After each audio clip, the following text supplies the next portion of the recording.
Shotguns are a contentious weapon platform. Whether it be the real world or virtual, there have been many discussions on how effective shotguns are in combat. Ready or Not features 4 different shotguns, and today we'll rank them from F tier to S tier. Once again, this tier list is just my opinion. Don't get too worked up about it.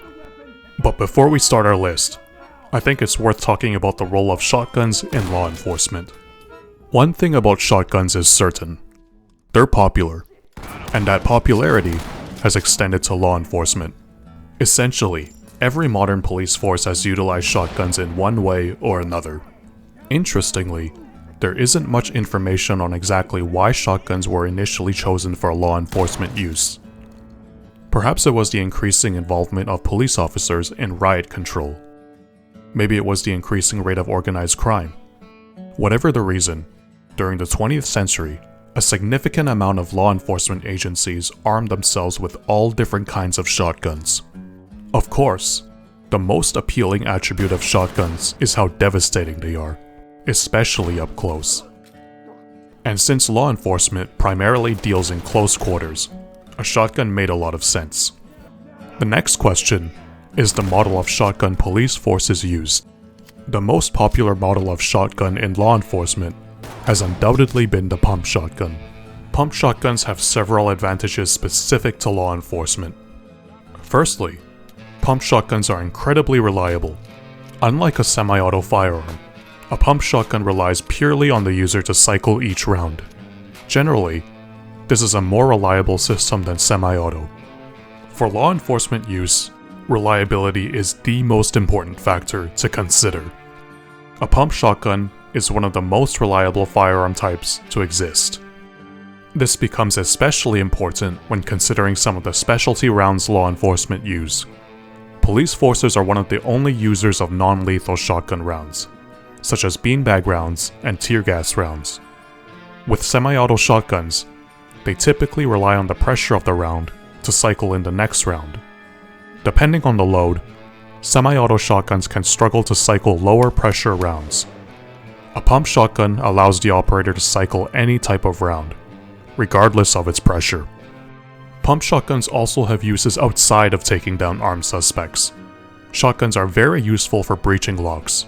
Again, having a pump ensures proper cycling, and also means that the shotgun will be safely empty after it's been deployed.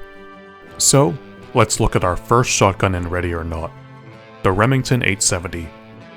This is perhaps the most popular pump shotgun of all time. It began production in the 1950s and has been a commercial success since, selling its 10 millionth model by 2009. Due to their relative cheap cost and reliability, the Remington 870 quickly found itself in the hands of law enforcement.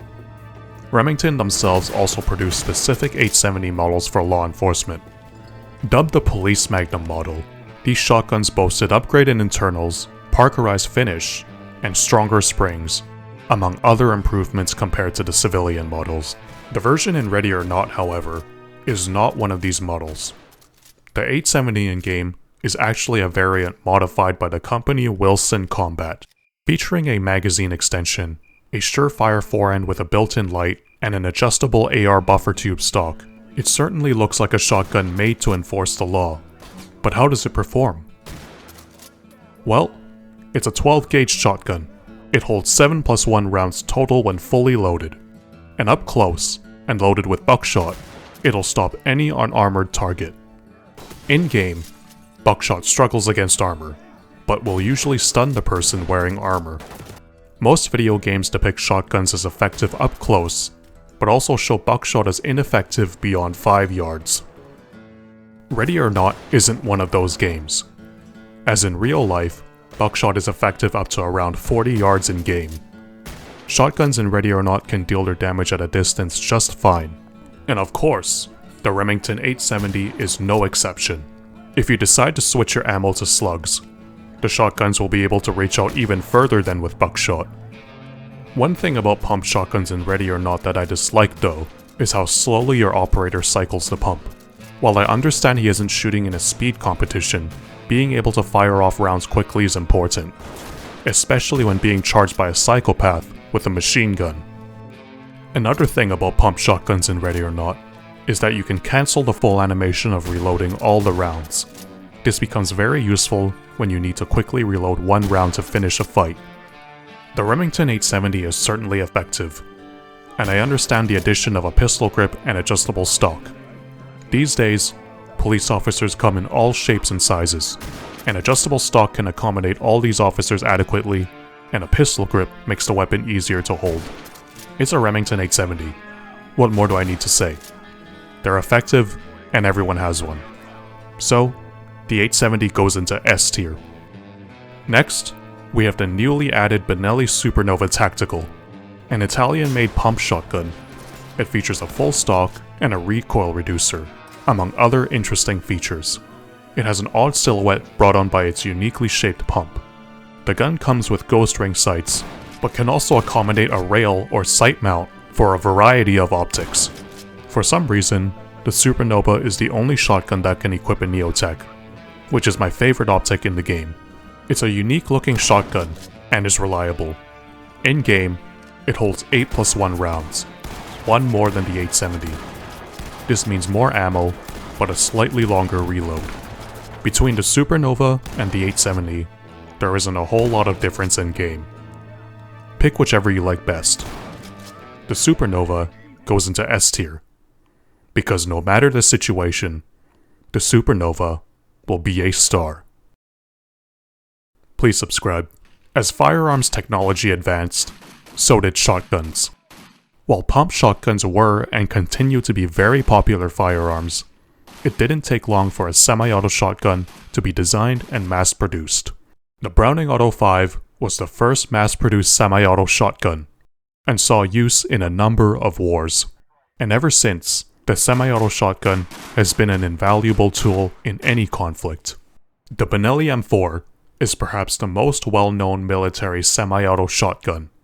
It was first produced in 1999 for the United States Marine Corps. Another Italian-made shotgun, it uses what's called an auto-regulating gas-operated system to cycle the weapon. It's a very simple system that's reliable and easy to maintain.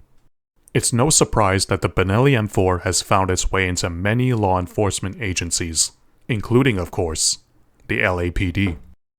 In Ready or Not, the Benelli M4 is certainly a very effective weapon. It also looks incredibly cool, especially with its unique adjustable stock and pistol grip. So, it goes into S tier.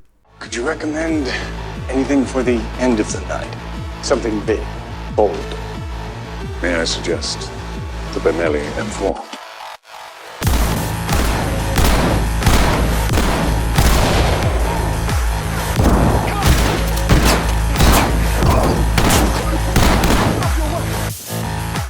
The Benelli M4 is very much a proven weapon.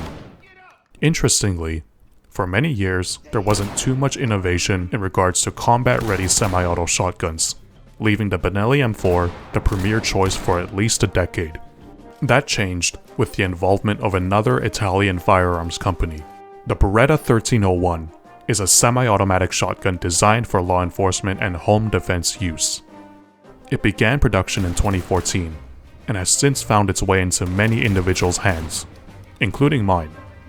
I've had the opportunity to shoot the 1301 a number of times, and I love it.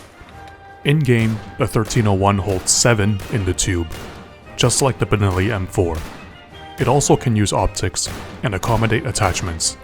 It's interesting to note that the handguard in-game is not actually the stock one. Rather, it uses a modified Magpul Zhukov handguard. Yes, this is a handguard originally intended for AK rifles, but putting it on the 1301 is a very popular modification. It's a good looking shotgun, and works well in game. I also happen to like the real thing a lot. So, the Beretta 1301 goes into S tier. That's all the shotguns in Ready or Not. Or, is it? The observant among you will have noticed that this is not in fact all the shotguns in the game. There's 2 shotguns I haven't discussed, the beanbag shotgun and the breaching shotgun. The beanbag shotgun is unique enough that I think it warrants its own video, but the breaching shotgun is definitely something we can talk about. The breaching shotgun's primary purpose is to breach locked doors. If you need to make a quick and violent entry into a room, this will be your go-to breaching device. Aim it at the door, pull the trigger, and you're in.